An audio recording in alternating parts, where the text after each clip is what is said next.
Hi everyone, my name is Matthew Breuer and I'm an associate marriage and family therapist in downtown San Francisco, currently accepting clients, and I focus on working with bipolar. I wanted to take this opportunity here today to talk about treatment-resistant depression, whether it's something that's been lifelong or an episode that started and you just can't seem to get under control. Here are some different therapies and ideas that are a little bit more alternative or cutting edge or just something you might not have thought of. So to start off, I have a weekly bipolar therapy group and I discuss a topic there. And here is the sheet, the printout that I used. And there's about a dozen ideas here of different therapies that you can try for that treatment-resistant depression. We discussed them there. And I had that group last night, so I can continue some of the ideas that got brought up. Other times I will try to maybe do one of these videos before the group, and then if you want to attend the group, you can talk about it more. So still learning to see what works best. But let's get started. Not something that everyone knows about, but ketamine can actually be used for treatment-resistant depression. There are different clinical studies going on right now, including in the Bay Area here, that I'm aware of some different people trying to get involved in. And I also have a colleague and more if I were to research that are able to use some of these different drugs, medicines for clients where the typical standard treatment regimen has not worked. Excuse me. So that is one possibility. Going along the alphabet with another letter K here, not quite special K, but a ketogenic diet. Thanks to a client and kind of continuing nutrition research, it's been shown that a high-fat diet, moderate protein and low carb has had some benefits and been a standard of treatment for epilepsy, and that is something that people with bipolar, there's often some sort of interesting crossover. From my own experience, the medication I take, lamotrigine, was originally an anti-epileptic, and now it's being used for me as like a mood stabilizer and just kind of regulating the brain activity, the nervous system, electrical impulses. So check out a ketogenic diet if you want to alter your nutrition to help with your mood. I just want to point out on the back of the sheet here, and I will post a link in the description, there are some different adjunctive substances that you can try. You can see the medication I'm on, lamotrigine here at the bottom, and the different things it does. But back to the ketogenic diet and omega-3 fatty acids, being able to help with mood. So if your high-fat diet, a ketogenic one, includes omega-3 fatty acids that's found in seafood, especially smaller fish like sardines, that can be beneficial for depression. Including on the recommendation of my psychiatrist, taking fish oil pills if you're not even if you don't want to change your whole diet, that getting a high enough dose of that can help. Also be mindful of the dosage of, I think it's EPA, and there's another one, so making sure you get the right and enough of the omega-3 fatty acids, because it helps the brain nerve transmission. Some of our nerves are covered in a myelin sheath, which is a fatty layer that helps the conductance of the nerve signal. So moving along, I'm just going to kind of keep this rapid, fast-paced. I did have some coffee, which is actually another substance on here, a stimulant, can help people with depression sometimes. I just use it to get energized and worked up for the video. But our third treatment option here is something that people have heard of as shock therapy, electrostimulation, but today kind of known as ECT, electroconvulsive therapy. It is still in use for treatment-resistant depression or bipolar depression, and it is not as barbaric as it seemed at first. They have worked with more knowledge now of how to induce a seizure, kind of resetting the brain, and it not being quite so, I don't know how to describe it. You see it in the movies, and it's different and similar in actual practice. Along with that, we know the electromagnetic spectrum is one force in the universe, and so another treatment is TMS, or transcranial magnetic stimulation. And so that will be using a powerful magnet to kind of help reset the brain. It was something that's still being researched. Moving on to number 5, we have different newer medications that are constantly under development, so don't give up hope if you have tried previous medications. There are clinical trials coming through every day, and a newer one that I just heard about from a client is called Latuda, which has been helpful. So ask your doctor about that if he hasn't been familiar. Number 6 is the concept of neurogenesis and neurobics, which is something I think I've touched on another video, and if I haven't, I will try to make sure to do that at some point. But the idea being that there's a theory that depression could potentially be derived from a decrease in new brain cells being generated. Previously, it was thought that adults did not generate new neurons anymore, but new research has shown that we do in the hippocampus, which is involved in learning and memory, and that there could be a relationship with depression. And so neurobics are different activities that stimulate neurogenesis, and also the release of brain-derived neurotrophic factor, BDNF, which helps stimulate that neurogenesis. And this taps and ties right into neuroplasticity, which is how our brain is constantly rewiring and new synaptic connections are happening, and that we can heal, we can feel better, and so depression, novelty can help stimulate and get one out of that treatment-resistant depression. So I'm going to pause right here since we got halfway through and cut the video and see you on the other side.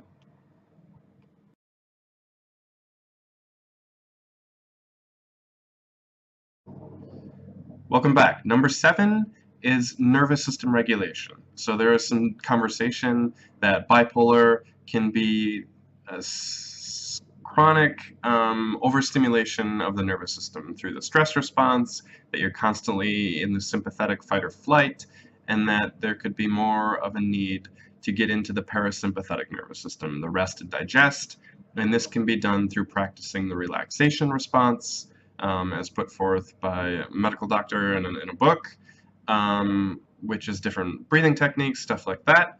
And there are also DBT, or dialectical behavior therapy techniques, that help with emotional dysregulation. So check into those as another avenue of treatment. Number 8 is just talking about how there are different types of depression. It's not a singularity. There might be, depression that is specific to each person even. And that can be part of the journey of discovery of what is depression for you. You as an individual, what is happening here, and on multiple levels. And so to kind of branch off into that, one type of depression in number 9 here is existential. There's a struggle around meaning and purpose in life. It could be part of a midlife crisis, quarter life crisis, or it could be a constant chronic, like, why am I here? What am I doing with my life? And that people with depression can really relate to that, and to have that constantly. So to find someone where you can explore that with, maybe through some existential therapies, logotherapy as proposed by Viktor Frankl, who survived the Holocaust.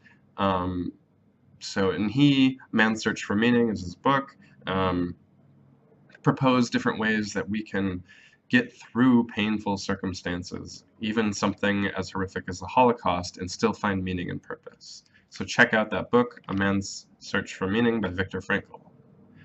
Another type of depression and approach is body-based depression, and the approach is somatic psychotherapy, which focuses on your body, pays attention to body language, and doing different body-based interventions in the therapy itself. And so just paying attention to your sensations. Depression can be very physical, can be chronic fatigue, can often involve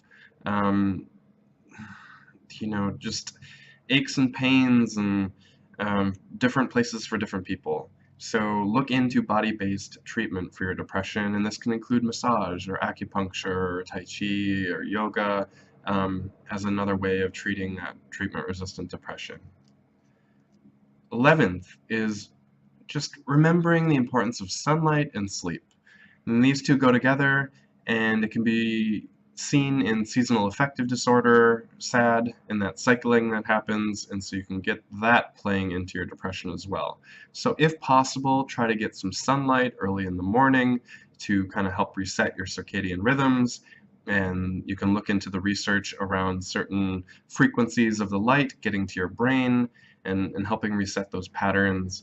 And again, making sure you have regular sleep, trying to improve your sleep hygiene, avoiding electronics that so many of us spend time on, from the minute we're awake to the minute we're asleep, and maybe just giving that a little bit of a break if possible if your depression is really not working so well. And again, maybe something as simple as a shift into reading before bed instead of playing on your phone, if possible, to get that better quality sleep, which can so often influence our mood.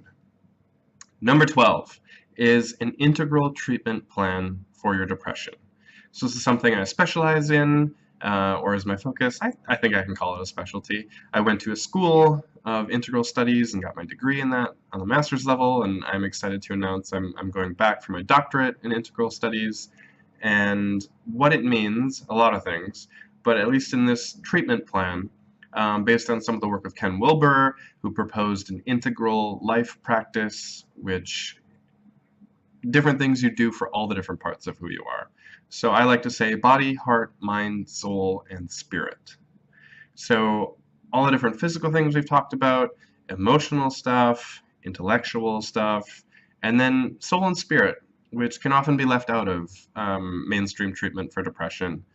And sometimes the treatment system can be even soulless. So bringing that back in. And soul for me means our unique, creative individuality. So tapping into art therapy, drama therapy, anything that helps you get in touch with something that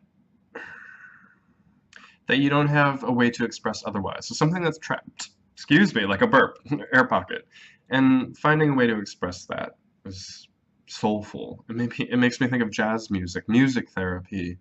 I have different clients that have discovered artistic skills, and it's just so critical to be able to let some stuff out that words can't always just do. So try putting your hand to paper and see what happens. And spirit as a part of an integral treatment plan, that for so many people on the globe, spirituality or religion is very important and helps give them meaning and purpose. And you can also look at it as maybe nature is spiritual for you. So ecotherapy, spending time out in the woods or hiking, meditation, and just that they're being open to the idea that there's something more to the world than meets the eye. And finding potentially a spiritual advisor or a therapist that you can talk to that about and explore, is there some greater connection between all of humanity, between all of creation, and that can help you feel less depressed. One thing I've been thinking about is depression in some ways can be looked at as a constriction of the ego and of the libido, the life force, and just this drying out like a raisin. And that what you want to do is bring back the juice, bring back that libido, that psychospiritual energy, whether it's through, you look at it as like a sexual energy, which can be channeled into religious stuff, sublimation, just throwing that out there for people. But widening the flow, turning that raisin back into a grape, and then just like the juiciness of life and getting back in touch with that and expanding your capacity to feel that can help with your depression. So I know depression is not easy, it's painful, hope itself is often lost, it can be blank, black, feelingless, you can even feel worthless. There's a self-reproach, self-hatred, like people in my life would be better off without me. And these are some of the cognitive stuff that goes around that isn't true. It feels true, but it's not. And you can get better. There is hope. Keep trying. And as one of my inspirational models, psychiatrist put it, Redfield Jamison, who has bipolar herself, in her book Night Falls Fast, Understanding Suicide, one of the quotes for people that are struggling, look to the living, love them, and hold on. hold on, please. Please.